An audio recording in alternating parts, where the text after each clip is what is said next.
America, Israel और Iran के बीच जारी वो जंग जो हजारों मील दूर लड़ी जा रही है, उसका सीधा असर भारत की आम जनता पर पड़ रहा है। 7 मार्च की तारीख और गैस सिलेंडर के दामों में 60 रुपए वाला तगड़ा करंट और अब बेंगलुरु से मुंबई और चेन्नई तक गैस सिलेंडरों की किल्लत ने हाहाकार मचा दिया है। सवाल यह है कि क्या भारत का गैस स्टॉक खत्म हो रहा है? बड़े शहरों में हालात बेकाबू हैं। रेस्टोरेंट और छोटे दुकानदार कमर्शियल सिलेंडर के लिए दर-दर भटक रहे हैं। जहां सप्लाई है वहां दाम आसमान छू रहे हैं और जहां नहीं है वहां ब्लैक का खेल शुरू हो चुका है। आम जनता पूछ रही है कि अगर सरकार के पास पर्याप्त स्टॉक था तो अचानक ये कमी क्यों? अब इस संकट ने विपक्ष को सरकार को घेराबंदी का बड़ा मौका दे दिया है। समाजवादी पार्टी के सांसद रामगोपाल यादव ने सीधे हमला बोलते हुए कहा कि सरकार झूठ बोलकर जनता को गुमराह कर रही है। इस सारी दुनिया में इसकी किल्लत हो गई है, लेकिन हमारी सरकार देश की जनता को लगातार गुमराह कर रही है। ये कह रही है कि पर्याप्त भंडार है एलपीजी का, पेट्रोल का, डीजल का, जबकि 80% डीजल, पेट्रोल, क्रूड ऑयल हमारे यहाँ आता है वो हॉर्मुज स्टेट से ही आता है, वो कंप्लीट बंद हो गया है। तो ये देश के लोगों को झूठ बोलकर गुमराह कर रहे हैं लगातार।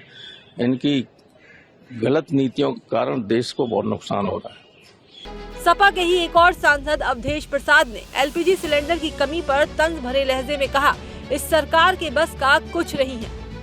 ये इनका जो पैनल है बेअसर है, इसका कोई रोक थाम नहीं कर पाएंगे।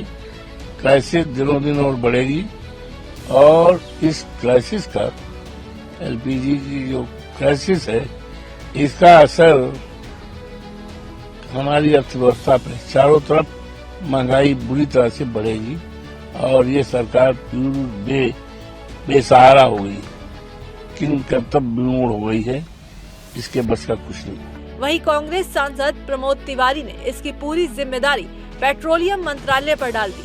साथ ही देश के प्रधानमंत्री नरेंद्र मोदी पर भी निशाना साधा। जो ये शॉर्टेज है इसके लिए पूरी तरह भारत सरकार का पेट्रोलियम मंत्रालय जिम्मेदार है।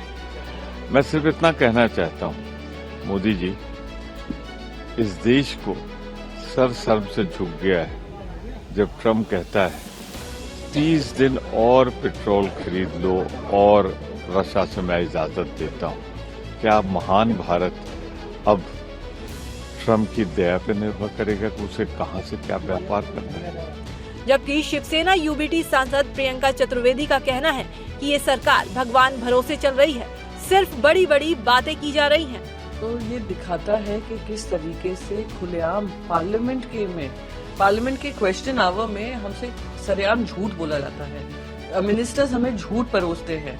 ये चीजें कही गई कि इनफ स्टॉक रिजर्व्स हैं। जो ये सरकार चल रही है वो भगवान भरोसे चल रही है, सिर्फ इवेंट मैनेजमेंट पर चल रही है, सिर्फ बड़ी बड़ी बातें और बड़ी बड़ी झूठ बोलकर परोसे जाकर काम हो रहा है। और जब दिक्कत आई है, दिक्कत का सामना करना पड़ रहा है, इंडिया इज लुकिंग अनप्रिपेयर्ड।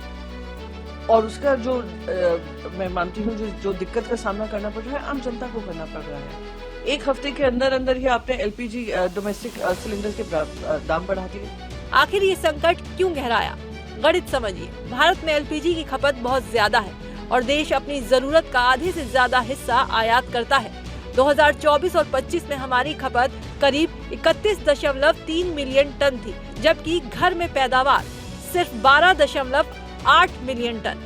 हमारी निर्भरता का 85 से 90% हिस्सा उसी हॉर्मुज रूट से आता है, जहां इस वक्त युद्ध के बादल मंडरा रहे हैं। सप्लाई चेन में एक छोटी सी रुकावट ने पूरे देश का बजट बिगाड़ दिया है।